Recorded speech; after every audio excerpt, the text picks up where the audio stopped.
you may be saying right now, but there's a dog in the sanctuary, and what's she doing here? Well, she is a puppy, and so at the moment not doing what she's supposed to. But Lydia is, to us, part of Hineini. In my family, Hineini was tikkun olam, repair the world, do service. My father used to say, you do service, period. There's nothing beyond that. It's not because of or for something, but it's service. And that can be anything as simple as saying hello and smiling at someone who you've never smiled at before because you don't know what their day is like, picking up a newspaper for somebody, or something larger than that. Lydia is part of a team of dogs called the Comfort Dogs. Free? This is a team of dogs through Lutheran Church Charities who deploys to disasters around the world and around the country, and also locally for people in need of exactly that, comfort. And part of my service is training her. And in training her, I give her up. And when I give her up, she will meet and serve thousands, more than I could ever do myself.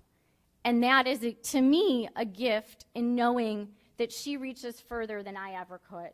And that's something that when Rabbi asked me to talk about this, I was trying to explain where this comes from for my family. It comes from, to me, tikkun olam. It doesn't matter to me that it's through Lutheran Church Charities or through Temple High or through Be the Match, the National Bone Marrow Registry, which is a group that Rod and Sammy and I all volunteer for, a group that is dedicated to saving lives by educating people about the need for people to join the bone marrow registry. That is just something that helps others, people we may never meet, we probably won't get to know, but the idea behind that is that we are serving others. And that, to me, is a gift. Hineini is actually a term I learned here at Temple High. I hadn't heard it growing up as a child.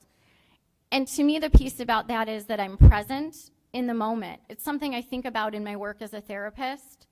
In that moment that I'm so blessed to have a young person share their story with me, to share their life, to share a need. It may be something that's painful, it may be something that's joyous, but the gift that they're giving me, because I can be there to receive it. And all I can say is that's brought me more blessings than I think I've ever been able to share with others. I think of it sometimes as a random act of kindness or paying it forward. There's 1,000 cliches out there that all speak to this. But for me, it goes back to that root value.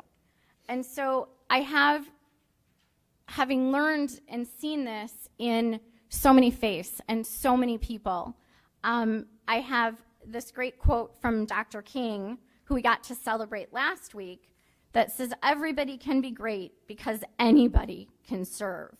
You don't have to have a college degree.